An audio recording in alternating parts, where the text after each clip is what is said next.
पड़ो कि लोग तुम्हें पागल कहने लगे। गर्मी का मौसम, ना कूलर ना पंखा ना एसी।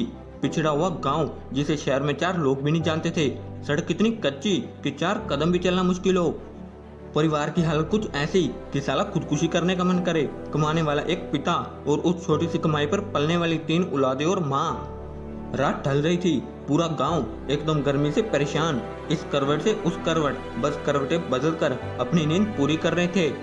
लाइट तो छोड़ो, एक मोमबत्ती का भी होना मुश्किल था। लेकिन तभी उस गांव के एक चोपड़े के मकान में, एक छोटी सी झोपड़ी में एक लालटेन जल रही थी, जिससे 3 मीटर दूर एक जवान लड़का पसीने से भीगा हुआ अपनी किताबों को रटे जा रहा था। वो पसीने से पूरा भीग चुका था। ऐसा लग रहा था कि उसने पसीने से नहा लिया हो। लेकिन फिर भी उसको देखकर जरा सा भी ऐसा नहीं लग रहा था कि उसको गर्मी लग रही है या अंधेरा और पसीना उसे परेशान कर रहा है। वो बस पढ़ते जा रहा था। वो किताबें में कुछ इस कदर खोया था कि उसे सिर्फ पढ़ना ही समझ आ रहा था। उसे आग के गोले जैसे गर्मी और पसीने से कुछ फर्क नहीं पड़ रहा था। रात के 12 बजे, फिर 1, फिर 2 और अब 3 बज चुके थे।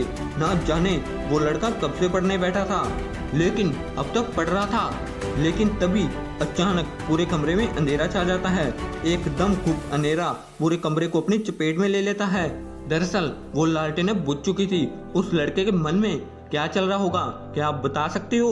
उस वक्त उस लड़के की जुबान से जो बात निकली ना, कसम से सुनकर मजा आ जाएगा। वो लड़का बोला, उफ यार, काश थोड़ा और पढ़ लेता। अब बताओ, क्या तुम में से कोई इतना पागल है पढ़ने को?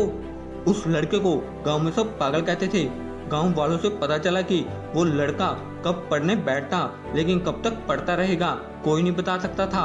बल्कि उसको खुद को भी ये याद नहीं रहता था कि वो कितने टाइम से पढ़ रहा है। हाँ, मानता हूँ ऐसे किस्से बड़े कम सुनने और देखने को मिलते हैं, लेकिन जब भी मिलते हैं कसम से दिल में आग लगा देते हैं। जब इतनी आग हो सीने में, तभी तो मजा आएगा जीने में। मैं कहता हूँ उस हालात से लड़कर, संघर्षों से भिड़कर, जब एक गरीब और अनाथ लड़का बड़े सपनों को पूरा कर सकता है, तो तुम क्यों नहीं कर सकते? अगर दिल में आग लगी हो ना, तो वो एग्जाम फॉर्म के 500 रुपए तुम्हें नहीं रोकने वाले। उन गरीब लड़कों के पास फॉर्म भरने तक के पैसे नहीं होते, लेकिन दिल में आग होती है, और वही आग उन्हें ताज दिलाती है। पढ़ाई भागने के लिए नहीं बनी, पढ़ने के लिए बनी है, पढ़ाई करने के लिए बनी है। अगर 2 साल भी तुमने खुद को दे दिए ना, जहां तुम्हारे लिए दिन रात सुबह शाम उजाला अंधेरा कुछ मायने नहीं रखेगा। मायने रखेगी तो सिर्फ एक चीज कि बस हो गया, अब मुझे सिर्फ और सिर्फ पढ़ना है, चाहे कुछ भी हो जाए, बस पढ़ना है। वैसे इसके लिए ना तो खुद को उकसाना है और ना ही जबरदस्ती करनी है, बस अपने दिमाग और अपने मन को समझाना है कि मुझे पढ़ना है। अगर इस लड़के की तरह तुम भी पढ़ने के लिए तैयार हो तो कमेंट सेक्शन में I am ready to study लिखो। अगर ये वीडियो आपको अच्छी लगी हो तो वीडियो को कर दो लाइक और चैनल को कर दो subscribe. Thanks for watching the video.